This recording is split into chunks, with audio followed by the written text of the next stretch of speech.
Bonjour, aujourd'hui je vais vous parler des ligues de 7 contre 7 à l'UGM, de tout ce qu'il faut savoir par rapport à comment fonctionner durant la saison. Donc le ratio des joueurs et le nombre minimum de joueurs que vous avez besoin à 7 contre 7, c'est 4 hommes, 3 femmes sur le terrain en tout temps. Donc vous avez toujours besoin de ce nombre-là. C'est permis pour une femme de jouer comme un homme, mais ce n'est pas permis à un homme de jouer comme une femme.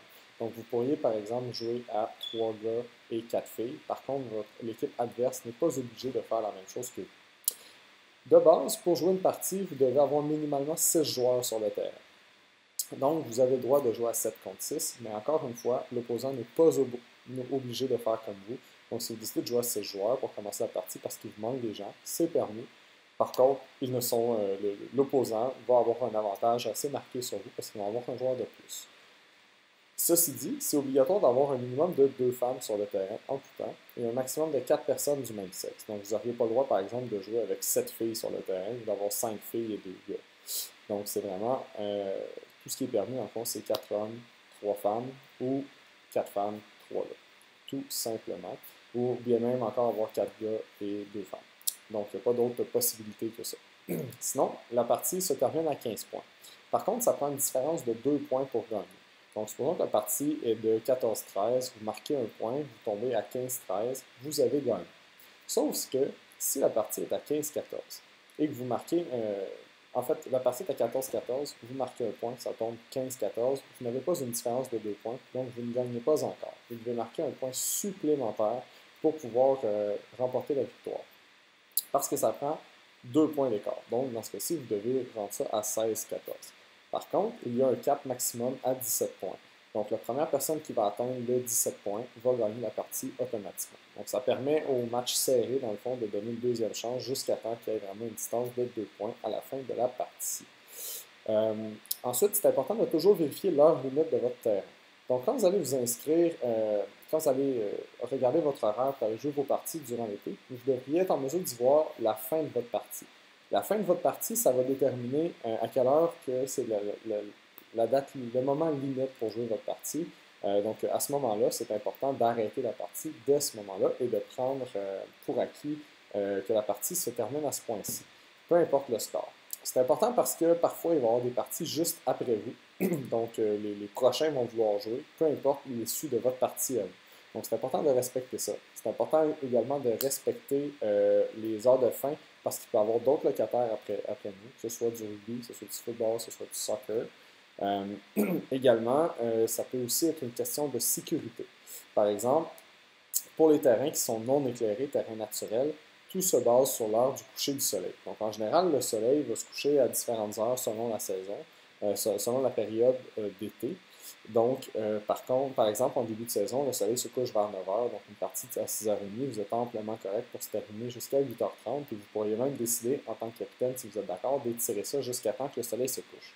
Par contre, en fin de saison, à la fin de l'été, les terrains ne sont plus disponibles à partir d'une certaine heure parce qu'il va faire trop sombre. Donc, vers la fin, par exemple, du mois d'août, des fois, le soleil se couche vers 8 heures environ, 7h50. Donc là, à ce moment-là, ça peut devenir un petit peu plus dangereux de jouer. Donc, dès que vous avez de la misère à voir le frisbee, dès que vous voyez que le soleil se couche, c'est le temps d'arrêter la partie. Par contre, c'est important de s'entendre sur cette heure-là dès le début de la partie pour pas que l'équipe adverse, par exemple l'équipe qui perdrait à la fin de ce moment-là, quand ça devient un petit peu trop dangereux, se sente lésée. Donc à ce moment-là, c'est important d'aller vérifier sur notre site web les différentes heures de fin de partie pour vous assurer d'arrêter la partie au bon moment et de convenir du tout avec le capitaine avant même le début de la partie. Également, les temps de jeu maximum. Comme on le disait, il y a des parties qui se terminent à un certain temps. Donc, en général, en 7 contre 7, on va vouloir avoir des parties de 90 minutes ou de 120 minutes. Donc, 1h30 ou 2 heures. C'est important d'en prendre conscience tout de suite parce que si jamais vous gérez votre partie, vous gérez votre temps de partie, et vous avez l'impression que votre partie va durer 2 heures, finalement, elle se termine après 1h30 parce qu'il y a un autre match qui commence, vous avez la surprise, ça peut être frustrant. Parce que vous allez peut-être perdre une partie alors que vous essayez d'économiser votre énergie. Également, c'est important de le savoir parce qu'il faut toujours terminer une partie 5 minutes avant la fin de la partie officielle pour pouvoir permettre à l'autre équipe ou au prochain match d'embarquer sur le terrain et commencer à se réchauffer. Donc, si on annonce une partie qui commence à 6h30, se termine à 20h30, mais il faut tout de suite prévoir à 20h25 à commencer à quitter le terrain tout de suite. Donc, terminer la partie 5 minutes avant la fin de la partie en 7 contre 7. Toutes les listes des heures sont disponibles dans le manuel des capitaines qui va vous être envoyé par courriel ou qui est disponible sur notre site web, sur cette page-ci, plus bas sur la page. Puis là-dedans, vous allez avoir une copie des exemples de plans de terrain, vous allez avoir une copie de tout ce qui est présent dans les différentes vidéos, vous allez avoir une copie également des heures, donc une liste de toutes les heures selon les dates et les semaines à laquelle vous devez terminer les parties. Donc on vous invite à garder ça près de vous, soit sur votre téléphone intelligent, une copie avec un lien rapide si vous avez du data, ou sinon à imprimer une copie de ce manuel-là et de l'amener avec vous à toutes les parties. Durant les périodes d'été, aucun point ne doit être commencé après le time cap. Par contre, le point en cours doit être terminé à moins d'entendre le contraire. Donc, supposons que la partie doit se terminer à 20h30, il n'y a pas aucun point qui doit commencer après 20h25. Par contre, vous pouvez commencer un point à 20h24, puis ensuite terminer le point. Mais dès que ce point-là se termine, ça conclut la partie et on doit quitter. Évidemment, au temps maximum, donc à 20h30, il faut prévoir cesser la partie, que le point soit terminé ou non pour laisser la place au prochain. Ensuite de ça, c'est dangereux de jouer quand il fait trop noir. Donc, que ce que vous ayez un flash disc ou pas, c'est dangereux de jouer quand il fait noir. Donc, c'est important de s'arrêter à ce moment-là, dès que c'est trop dangereux et que c'est sombre, et de ne pas refaire un point supplémentaire, même si la partie est à égalité. Donc ça, c'est quelque chose à garder en tête. Les défaites par forfait. Comme on le disait, ça prend un minimum de 6 joueurs pour jouer et un minimum de 2 femmes. L'équipe adverse peut jouer à 7 joueurs quand même. Si vous avez moins que 6 joueurs de prêt à jouer sur le bord de la ligne, vous allez devoir concéder 1 point par chaque tranche de 5 minutes à l'équipe adverse. Et au bout de 30 minutes, si le match n'est toujours pas commencé parce que vous n'avez pas encore le nombre minimum requis de joueurs, soit 6, la partie doit être déclarée forfait et l'autre équipe va gagner automatiquement. Et à ce moment-là, l'autre équipe va pouvoir rentrer un score sur le site web de 15-0 parce qu'ils ont gagné par forfait. Ensuite de ça, sur le site web, vous allez trouver dans la section des règlements les différentes dimensions de terrain pour les différents formats et toutes les explications par rapport aux règlements. On utilise toujours les règlements de USA Ultimate, la 11e édition des règlements. Par contre, voici un petit guide rapide sur comment placer les terrains. Parce qu'en 7 contre 7, c'est votre rôle en tant que capitaine ou même en tant que joueur, si vous décidez que dans votre équipe, c'est vous qui s'en occupez, d'installer les terrains. On recommande fortement l'utilisation de comptes plats, comme vous pouvez le voir à l'écran dans le bas. Les comptes plats peuvent grandement aider sur les terrains qui ne sont majoritairement pas lignés en 7 contre 7, à voir où se trouvent les sidelines, donc les côtés. Par contre, ce n'est pas obligatoire. Tout ce qui est obligatoire, c'est les 8 comptes de base qui vont être installés pour délimiter les 2 zones de but sur chaque bout du terrain. Le terrain, grosso modo, c'est assez simple, comme vous pouvez le voir à l'écran.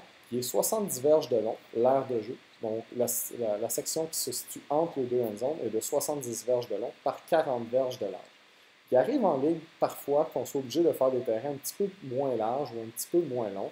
On est obligé de s'adapter, mais n'hésitez pas à essayer de faire le terrain le plus grand possible en gardant toujours un minimum de 3 verges de dégagement avec tout obstacle potentiel. Donc, que ce soit un autre terrain, que ce soit un arbre, que ce soit les vélos, les sacs, que ce soit quoi que ce soit qui pourrait être dangereux, toujours garder un 3 mètres de sécurité pour les gens qui voudraient sauter ou faire des layouts à l'extérieur du terrain.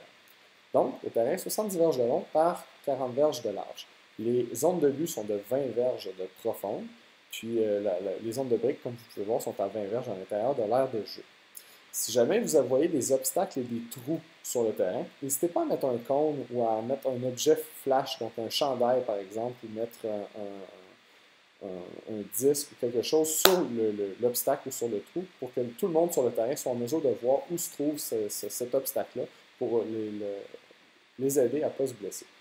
Ensuite de ça, quand vous allez placer le terrain sur l'aire de jeu, souvent ça peut être un petit peu problématique de déterminer, bon, ça c'est du 70 verges, c'est du 40 verges, comment on fonctionne.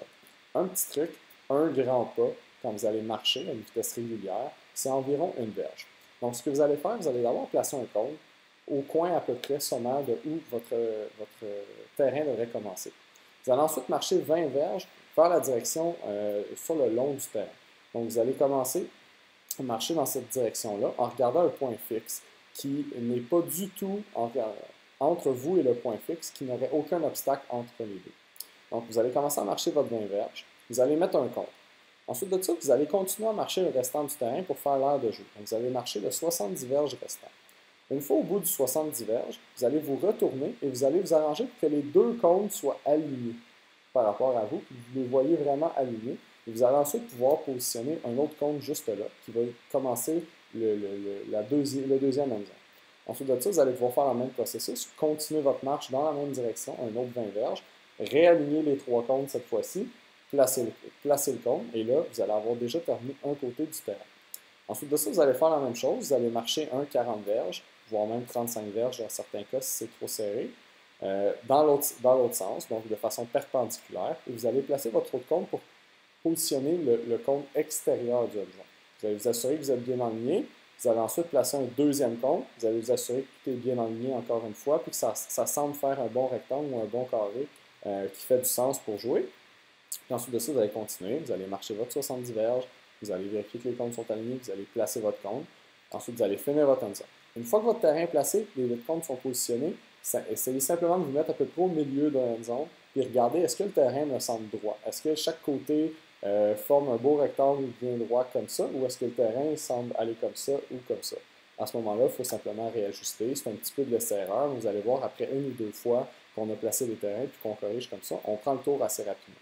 Donc, pour une première fois, lorsque vous allez vous présenter un match de cette concept, on vous suggère fortement de vous présenter environ 10-15 minutes d'avance pour placer votre terrain pour la première fois. Puis, dès les premières semaines passées, vous allez voir, on a l'habitude assez facilement de positionner les terrains. De façon naturelle, la tradition veut à l'UGM que ce soit l'équipe qui reçoit qui va placer les terrains. Par contre, l'équipe qui reçoit, c'est pas toujours clair pour tout le monde parce que les horaires, bon, ils peuvent varier de façon de présentation à travers les années. Donc, en général, ce qu'on dit, c'est que c'est l'équipe qui se situe à la gauche des horaires généraux qui doit installer le terrain. Par contre, je dirais que la bonne pratique, c'est toujours d'amener vos comptes à chaque semaine et d'en discuter avec l'autre capitaine. Quand vous allez arriver, le premier capitaine qui arrive place le terrain tout simplement pour être prêt à jouer pour l'heure attitrée. Donc, si vous jouez à 6h30, assurez-vous d'être présent un petit 5-10 minutes d'avance, placez votre terrain, puis à 6h30, vous jouerez, puis à la fin de la partie, ramassez vos comptes si c'est les vôtres. Tout simplement. Pour les terrains d'été, 17 contre 7, c'est des terrains naturels qui malheureusement peuvent être inondés. On pense par exemple au terrain de l'hôpital Douglas, qui, malgré que ce soit un lieu très enchanteur avec des super beaux terrains que tout le monde apprécie dans la communauté, c'est souvent aussi des terrains où il y a des inondations, il peut y avoir des grosses flaques d'eau, il peut y avoir même des petits lacs, des petites mares avec des canards occasionnellement, par exemple à Douglas. Donc, dès que vous voyez de l'eau stagnante de ce style-là, dès que vous pilez sur le terrain, vous sentez votre pied renfoncé, puis que vous voyez de l'eau qui remonte à la surface, il y a de l'eau stagnante sur le terrain. C'est important de ne pas jouer dans une situation pareille parce que ça peut endommager assez facilement le terrain. Un terrain gorgé d'eau, ça veut dire que la terre ne tient pas. Donc, dès que vous allez faire un freinage serré avec vos crampons, vous allez vouloir accélérer vite, le gazon va tout s'arracher et la terre risque de s'en aller. Donc, pour un seul match que vous allez jouer sur un terrain avec de l'eau stagnante, vous pouvez maganer le terrain pour le restant de l'année, voire même pour plusieurs années. Donc, c'est important de ne pas jouer de partie sur un terrain avec de l'eau stagnante. Dans un cas pareil, si possible, si vous voyez qu'il n'y a pas d'autres parties autour de nous sur le même espace, par exemple un terrain de soccer où il n'y aurait rien à côté de vous, vous pouvez essayer de déplacer votre terrain et d'en faire peut-être un plus petit, peut-être un peu à côté, mais sur le même espace qui vous est réservé. Si vous voyez que ce n'est pas possible, par exemple à Douglas, parce qu'il semble avoir des games un peu partout, à ce moment-là, c'est important d'appeler votre coordonnateur ou votre employé de l'UGM pour discuter avec lui pour voir s'il n'y a pas d'autres options, un autre terrain à proximité. Par exemple, à l'hôpital Douglas, il y a une panoplie de terrains où on pourrait peut-être vous envoyer parce qu'il y a des terrains qui seraient disponibles. Donc, n'hésitez pas à nous appeler le soir même, puis on va pouvoir essayer de vous aider à trouver une solution pour que vous puissiez jouer votre partie. De façon générale, on essaie toujours de faire le tour des terrains de façon assez régulière pour s'assurer que les terrains sont en bon état, qu'ils ne sont pas inondés.